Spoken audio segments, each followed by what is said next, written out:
coming out here after 30 years, yeah, I ain't got nothing, but I'm gonna have something because I'm rich in personality, you know, and I'm rich in love. My family love me, and that's really all that counts.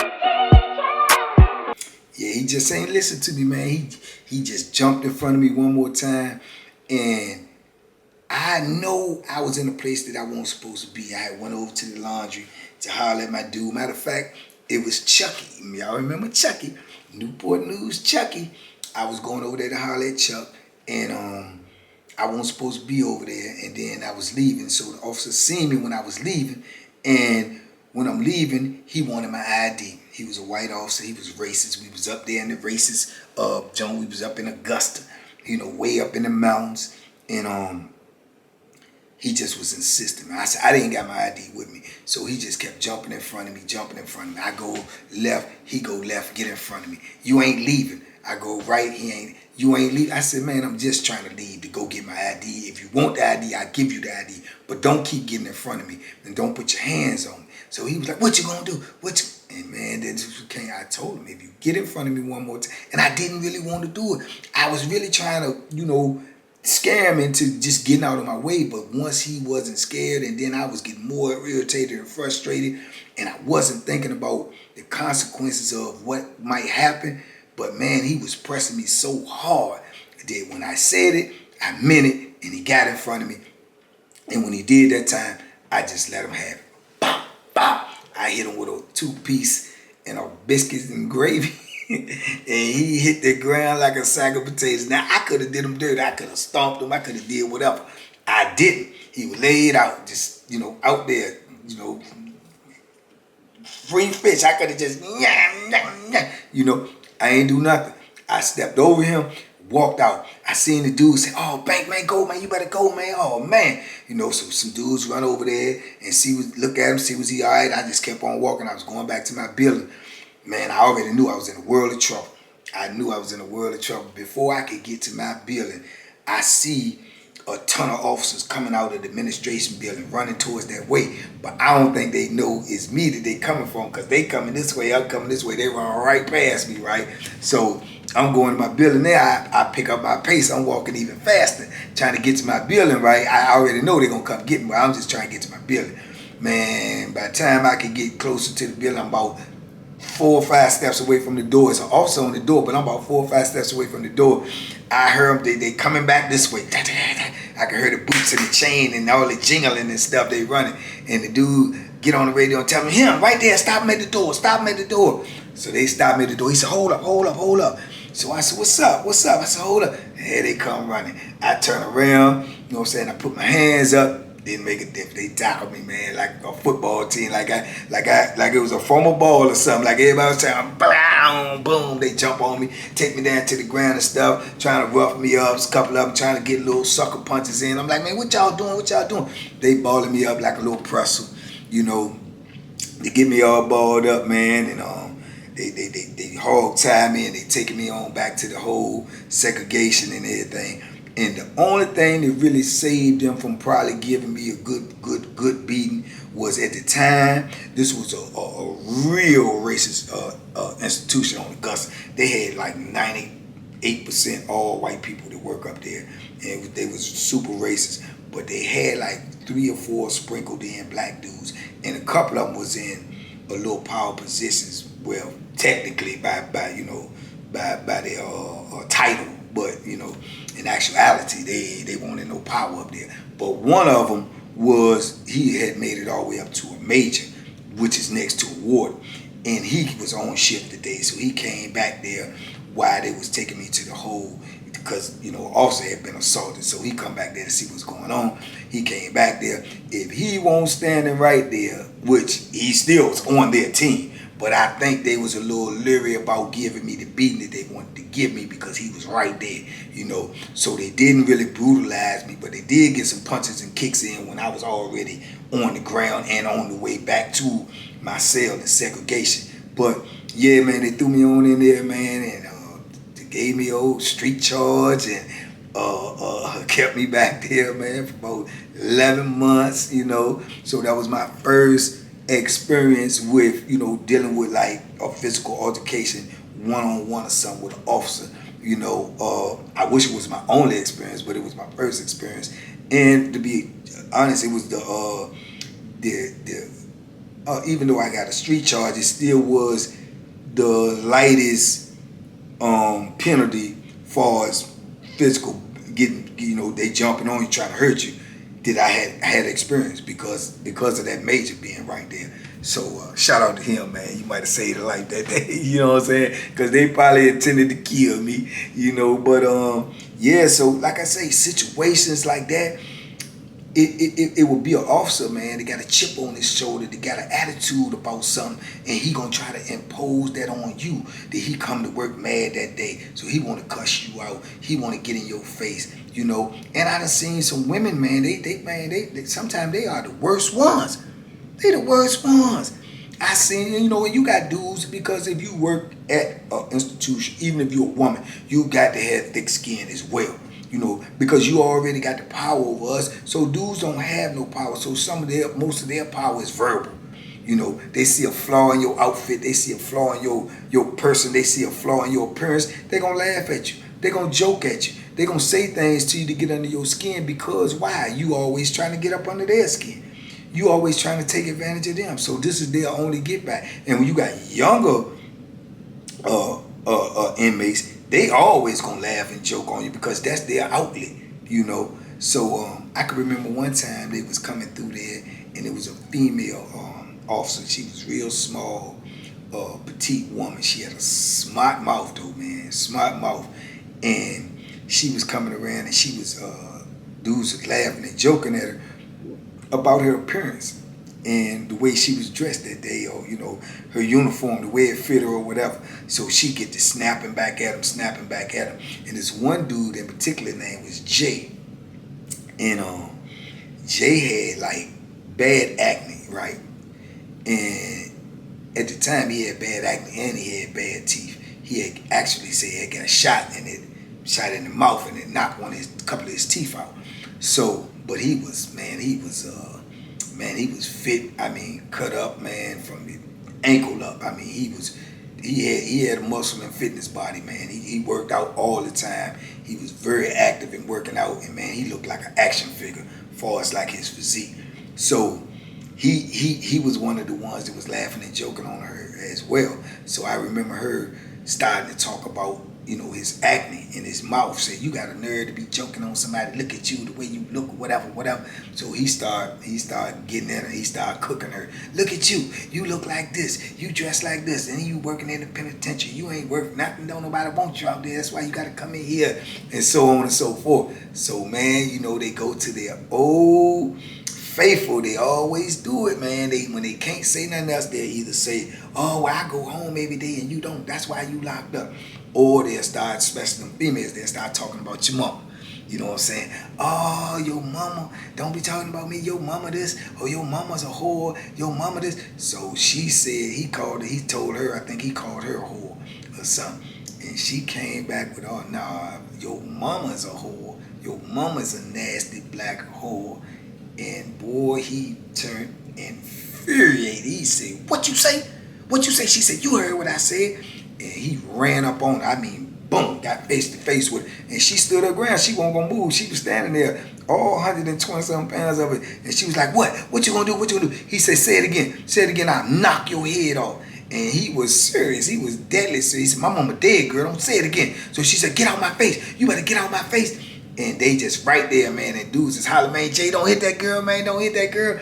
And it's just so intense. But he was just mad. And dude actually walked over there and grabbed me like, get off. Get off me. He was like, yeah, say it again. Say it again. So she said, you better get out of my face. You better. And by the end, the person in the booth and seen the altercation, they'd have called 1033, which is a code to say, come now, everybody. So all the police come running all up in there, and he ain't even never touch it.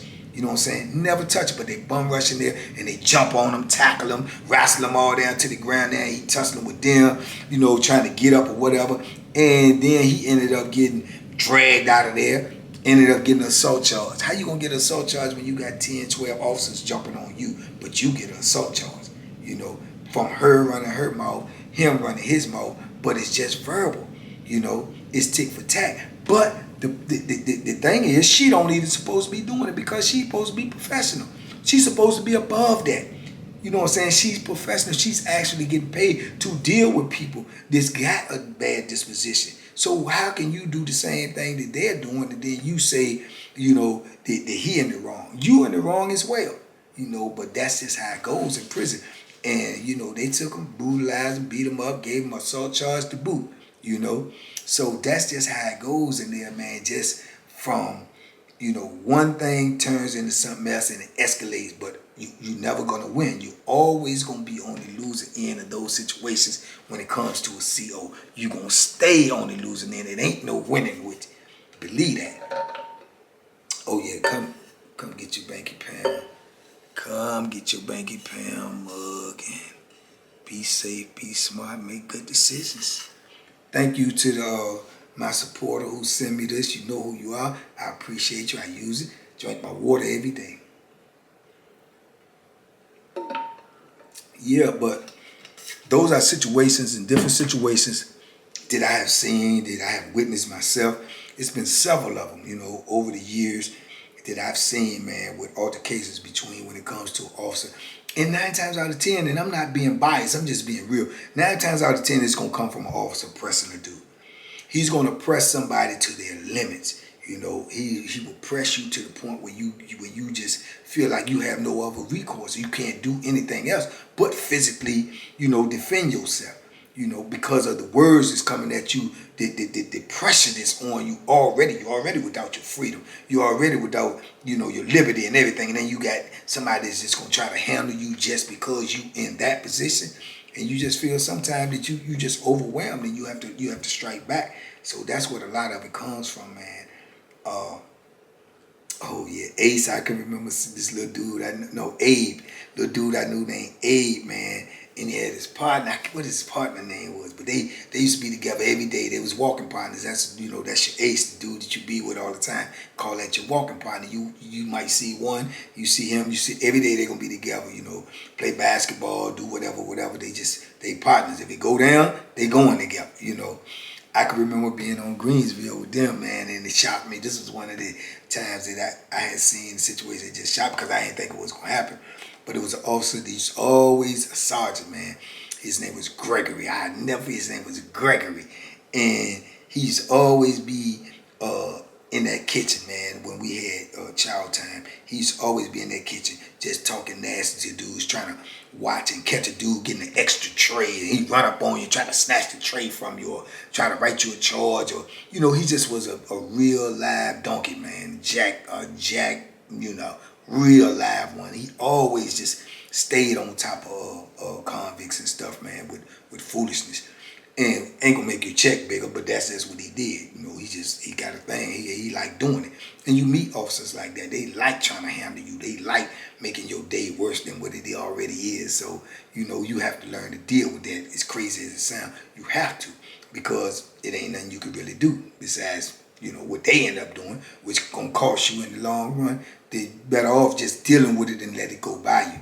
So I can remember this particular day I was in the kitchen and they came in there and they was, I think he accused Abe of getting an extra tray, and Abe was a little bitty dude, man. I mean little, man. Abe like 5'5", man, like a ball 20, man. And he crazy. He got a crazy personality and he crazy, period. So Abe was like, man, you better get out of my face, man. You better get out of my face. Ain't nobody getting no extra tray.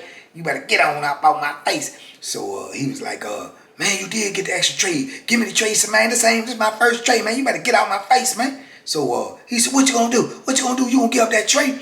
So his buddy come around and he ain't even asked no questions, man. He just popped him in the mouth. Boom. And when he popped him in the mouth, man, I was shocked myself. Everybody was shocked, like, oh. So he fall back and he fell, man, like a sack of potatoes. All this stuff he had been talking about, how bad he is and how much he'll fight and he'll do this and he'll do that. Man, he got popped in the mouth. He fell like a sack of potatoes. And when he fell in that corner, man, I guess they knew it's over now. You got to keep doing what you're doing because they coming to get you. So man, they started brutalizing him. Boom, boom, boom.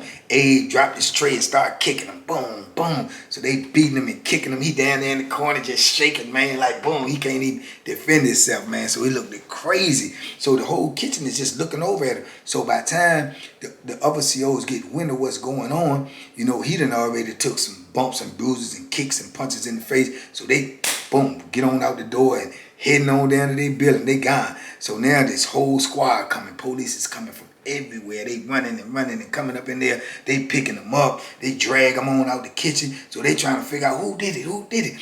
So, people's is still moving because people coming in and out of the chow hall. So they trying to figure out who did it. So then somebody, I don't know who was, they ended up identifying them. They saw both of them walking down to their building. So they hollered on the radio, it's them two right there. Stop them. Stop them at the building. So they trying to go in the building, which is another a donkey at the door. CO that's mean and nasty too. He's telling me, these two. So he tried to get in front of them, man. Hey, y'all hold up right here.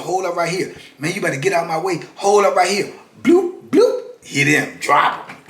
Fall like a sack of potatoes. They start kicking and stomping on them. And that's when the police start coming from out of every door. You looked around, man, police was coming, man. It was like roaches scattering in the projects when you cut the lights on and roaches run everywhere. These police was coming from everywhere. They ran and jumped on them, man, and got them all down to the ground. The rest of the story. They start beating them, kicking them, stomping them, while they claiming they trying to put the handcuffs on them. And then they get them all handcuffed up and hog tie them and drag them all on out in the back. And, they got them back there and did whatever they wanted to do to them or whatever. I ain't even run into the other dude no more ever.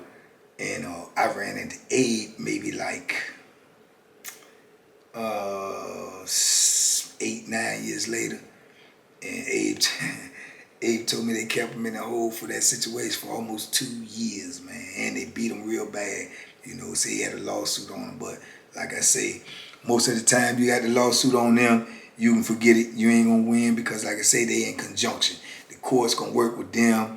They're gonna say, you did this, you did that. That calls for this, whatever. But yeah, I know very few people who won lawsuits against the DOC. So yeah, that just was another situation that I remember right there. Like I say, when it came to officers and inmates fighting, but once again, it's always the officer in some type of way with the antagonization. They antagonizing you, and you already under pressure. You already feel pressure just by being locked up alone, being away from everything that means anything to you. And then to have somebody barking over top of you when you already got to survive out here on the yard, you got to survive in your block. Now you got the people, the administration coming. It's just sometimes it's overwhelming.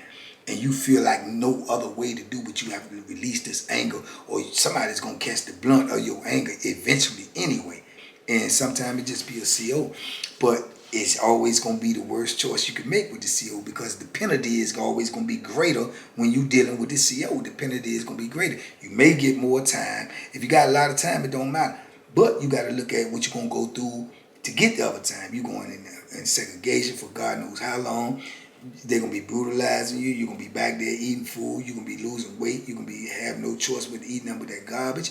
And you're going to be isolated, and it's just so much to go through. Your mental going to be attacked because you're back there by yourself, not knowing when you're going to get out, not knowing what's going on. It's just so much going on. You use the phone in segregation like once a month, for like 15, 20 minutes. So you're not going to be able to keep up with what's going on even on the outside of prison that you have more access to when you're in population. You can at least get on the phone every now and then and see what's going on. You get visits, whatever. All of that is stopped when you're in segregation. You can get a visit, but you get your people to ride all the way up there. It's not going to be a contact visit, and you can only get a certain amount of visits, and they're going to have to see you through a plexiglass on the phone, which you might as well just talk to them anyway and let them say their gas and say their trip. So it's just a lot to go through that you have to go through if you make that decision to go ahead on and release some of that pressure that's on you sometime.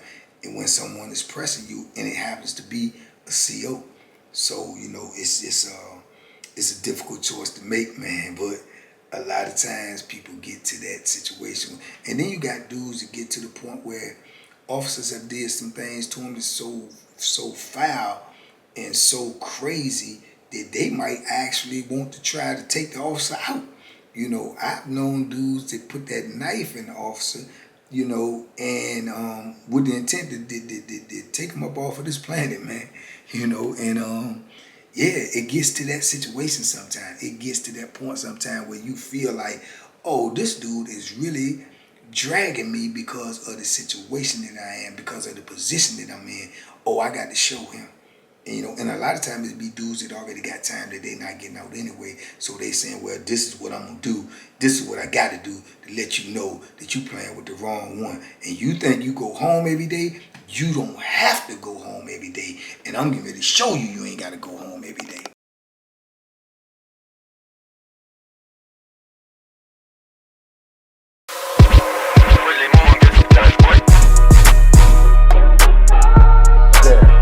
The Banky special. Yeah, pure deliciousness. Pure deliciousness, man. My name is Banky, man. Everybody calls me Banky. That's the name that I got from my grandmother when I was young. I'm coming out here after 30 years. Yeah, I ain't got nothing, but I'm gonna have something because I'm rich in personality, you know, and I'm rich in love. My family love me, and that's really all that counts.